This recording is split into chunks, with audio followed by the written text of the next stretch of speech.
Thank you for joining the session. I thought I'll make a quick video on the thoughts around what is happening all around us. I've received quite a few emails. Uh, so first of all, I think uh, the overall market has been uh, in a corrective trend over the last 5 6 months, and it has been one of the longest streaks of continuous 5 months of fall that we've seen. In fact, the last time that we saw something like this happen was in 1996, when many of the what I call COVID batch of investors, people who joined the markets post-COVID, a lot of them were not even born, so 29, 30 years back. So people are obviously, they're seeing something that they've not seen before, that markets continuously going down.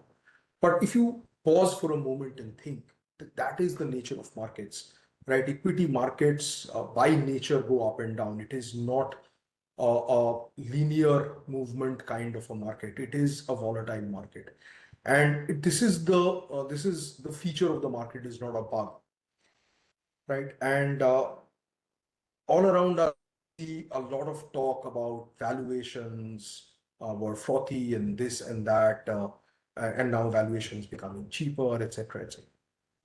So what I thought is that I will, talk about what is happening around us.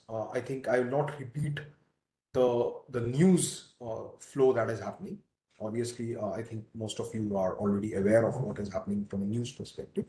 But what I'll try to do is I will try and talk about uh, a kind of a valuation or a market valuation framework, and then try to fit that framework or try to understand what is happening around us and the impacts based on that framework.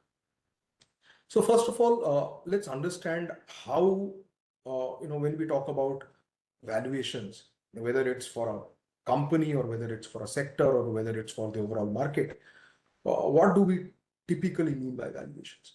Now, most fundamental, core fundamental investors mean when they talk about valuations, they talk about the intrinsic value of a company, right? So intrinsic value is essentially derived from a claim on future earnings. So if there is a cash flow that is going to happen now and in the future, you take that cash flow and the periodicity of that cash flow and you sort of discount it at a certain rate to today's value, and see that, okay, if, for example, if I get 10 rupees for the next 10 years, how much will I be willing to pay today for that? So in a way, it's a sort of a DCF that they talk about when they talk about intrinsic value. The problem I personally have sort of found with this kind of evaluation framework is that it misses another equally important component of value, which is what I term as transactional value or transaction value. Now, what is transaction value?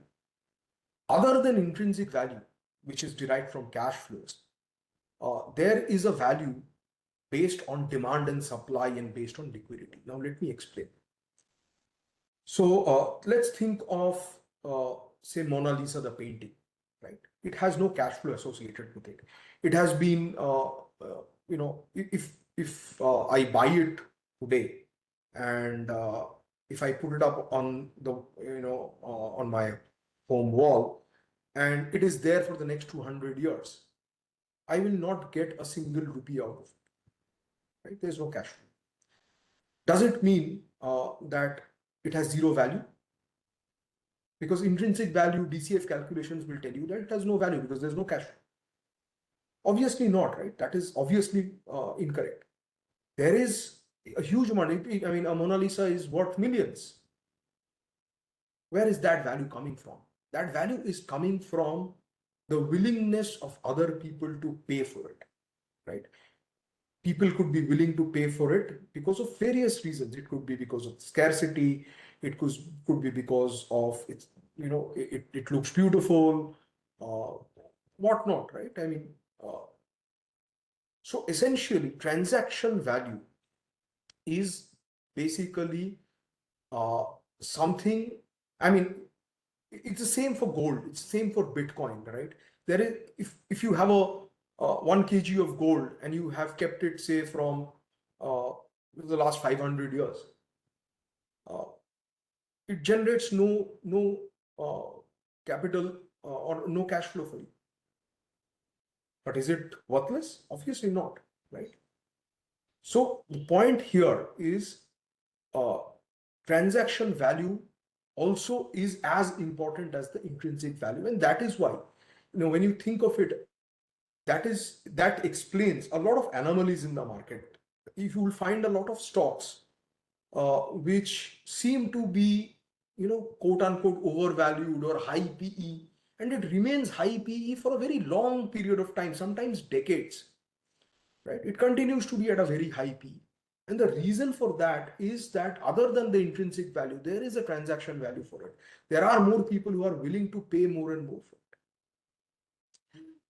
Now, if I break down, now just let us take it one step further. How do I, what are the main components of intrinsic value? The main components of intrinsic value is basically growth, and the second is the expectation of how long that growth will last.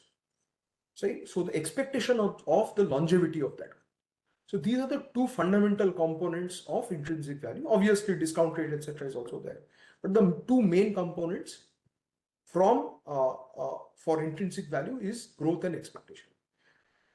Similarly, for transaction value, again, the two main components are demand and supply, and the overall liquidity which is available, right? So one of the reasons why Bitcoin supposedly keeps going up is because the supply is constrained, right? So once you have a lot of liquidity chasing something which has lower supply, there tends to be higher demand. So transaction value depends on that. Now, with this framework in mind, let us look at what is happening around us in terms of geopolitics, in terms of economics, and we'll look at it from the Indian markets and Indian business perspective, because that is primarily what we are interested in. So lately there are two main streams of information. The first is what the US President Donald Trump is doing with respect to tariffs, and the second is what is happening on the US, Ukraine, Russia, EU, NATO, etc. That geopolitical. So when I look at tariffs, right? So what is happening is Trump is talking about raising tariffs. So I'm recording this on the 4th of March, and today night, Trump's tariffs on Mexico, Canada, etc. is supposed to go into effect. India, China is going to get tariffed probably, I think, sometime this month or next month or whatever. Now, what is the impact of all this tied back to the framework that we talked about, right? So first is what happens when Trump talks about tariffs. There are 2-3 things which happen. The first thing that happens is it raises a lot of global uncertainty in business, as well as in the investment circles. So investors don't know what will happen. Businessmen don't know, how those tariffs are going to get operationalized, how those tariffs are going to sort of play out, where should they look at investing, capacity building, etc., etc. So nobody knows for sure, and they go into a sort of a wait and watch mode. Now that impacts growth, right? So we talked about the 3-4 components of growth, longevity of growth, and demand and supply and liquidity, right? So the moment you have more uncertainty, it impacts growth. Obviously, when US puts in tariffs, the other countries will either retaliate back with counter tariffs, or they will play around with their currency, right? So last time what happened was when last Trump presidency, when Trump put in tariffs against China, what China did was they devalued their currency. Now, obviously, when China devalues their currency, most of the other competing nations like India also have to devalue, because otherwise you will have Chinese imports flood your country, right? Or your exports also will become uncompetitive compared to what China does. So obviously this will impact growth to an extent and more liquidity, right? The more currency fluctuations happen, it impacts liquidity or capital flows in and out of the markets. The next thing that happens, or that is likely to happen, is that some work is going to go back to the US for sure. So, for example, again, in the last term, when there were barriers put on H-1B visas, a lot of Indian IT companies started hiring in the US. I think we could see something similar, not only in IT but in other other industries as well. So we need to understand and look out for the impact of, again, the impact on growth for these impacted industries. So that's something that we need to be careful of. The second aspect of what Trump is doing is related to the Russia-Ukraine war and walking out of the WHO, walking out of the UN. What was that? The human, the thing that they walked out, I forgot. But so the US is signaling that they are now not any more interested in being the big brother of the world and being there as a backstop for Western Europe, right? So, and the obvious impact of that, and that we've already started seeing, is Western Europe countries like UK, France, Germany, Sweden, Norway, all of these other other smaller Western European countries. They will immediately go into a huddle and they will increase investments, a lot of investments into their defense and into power infrastructure. I think these are the two areas where Western Europe had sort of outsourced their, outsourced it, the defense to the US, a large part of power to Russia. And the experience that they've got over the last 2-3 years and what the way things are now, I think the Western Europe countries are now pretty sure that they have to become much more self-reliant. So again, companies which are suppliers to defense, are suppliers to manufacturing in Europe, I think would see a very positive growth prospects. Companies or sectors which would be very interesting to look at are, in my opinion, European companies which have a very large and strong manufacturing presence in India, right? So that would be the easiest pick, because if they get orders in Europe, a fair part of it they can get built in India, in China, in other countries, because the existing supply chain, etc., is already in place. So that could be one area of growth for Indian companies or Indian industry. The other two things that has happened, which is more domestic in nature. One is the RBI has cut rates, and we may see one more rate cut going forward if the inflation numbers sort of hold at the current rate where they are. And the second thing that we saw was we saw a tax relief up to 12 lakhs of income in this budget. So combined, between these two, both have the the capacity to boost consumption, domestic consumption. And if that happens, it obviously impacts growth of companies impacted, and of course it also impacts the liquidity coming into the market. So overall, in a nutshell, I think these are the four broad areas that is happening right now in the world, and we are now sort of in a balance. We need to see where things move in terms of tariffs, and which side of the balance sort of tilts in India's favor.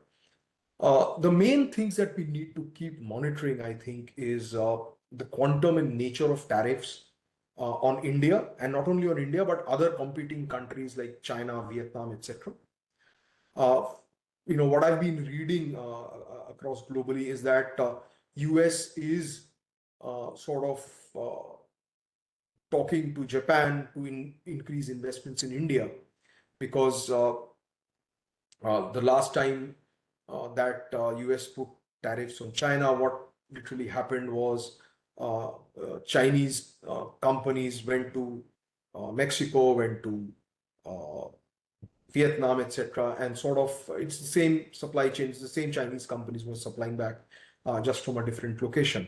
So I think one of the reasons why Trump is now trying to talk about tariffs across the world or in most of these countries is to basically, sort of break that conundrum that they are in of, China sort of routing it through another country to sort of change the source geography. Uh, so that is the first thing that we need to look at. The second thing I think we need to look at is the government capex that is happening. The last, I think, 5, 6 years, the biggest investment that has happened in India is in the has been by the government, and I don't think that is going to change immediately. I don't see private capex coming in very quickly. So the main investment is going to be from the government, and we need to see how that is panning out, because last year we did see a fall in government capex because of elections, because of monsoons, etc. So that's something that we need to keep our eyes on.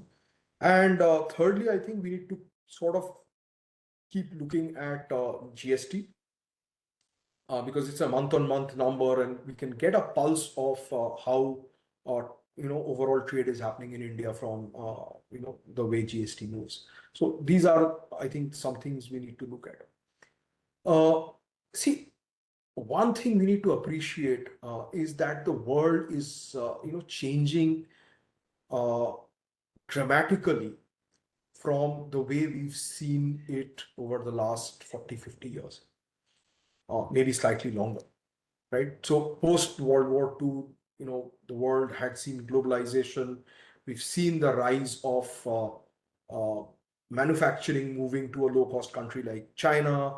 We've seen services move to low-cost country, primarily in countries like India, Malaysia, Indonesia, Vietnam, etc. Uh, Now a lot of that is looking to change. Every country or every large country is now sort of trying to become much more self-reliant. So we will see some kind of self-reliance trying to be sort of coming back into the picture, which was not there previously. The bigger narrative was that it's a global supply chain. Now that global supply chain will get much more clustered, much more sort of things like friend shoring or a few countries working together kind of model. Uh, like the impact of globalization took many decades, this also will take a long time. But the impacts will start happening, and we need to keep an eye out on how it impacts India, how it impacts specific industries and specific companies.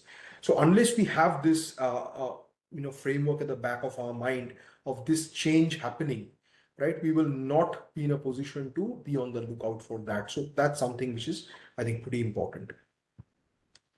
Uh, I think I will end today by just saying that the last few months have been very trying. It has shaken the confidence of a lot of new investors and also seasoned investors. I think after many years we are seeing such relentless fall in the markets. Uh, but there is always whenever you feel very despondent, whenever you feel that markets are going to collapse and it's going to die, and let me pull out whatever remains and put my money in FDs, etc. That is the time, you have to grit your teeth and start thinking about putting in, being contrarian to what your mind is telling you is one of the key behavioral patterns that you can sort of inculcate in yourself. uh, like Warren Buffett said, right, buy when there is blood on the streets. And definitely, we've been seeing blood on the streets right now. I'm not suggesting that you keep buying the dip, etc. But my thought process has always been, we sort of let the market sort of bottom out, consolidate, and then during this period, make a list of companies that you think uh, have components of earnings growth, longevity of growth, and will have positive demand and supply characteristics. Make a list of those stocks and keep studying them in this period of gloom and doom, so that when the next wave or the next up move starts, you are prepared for it. Uh, you know, if you're investing in equities, I keep saying this all the time, you should not have an investment horizon of less than 4 5 years. Don't come in to invest in equities with a 6 month horizon or a 1 year horizon, because uh, in that short period of time, you don't know where markets will do, where markets will go. Markets are volatile in nature. Some years you lose money, some years you'll make a lot of money, some years it'll be just very moderate. So that is the nature of the beast, and you have to give it time for compounding to work. You have to give it time for uh, the markets to do its work. And I'll end with saying that India remains one of the rare growth stories in the world, right? Supportive demographics for the next 20 years.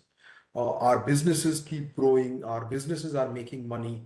And when businesses make money, investors make money. With that, let me close for today. Let me know what your feedback and comments, and thanks for being here.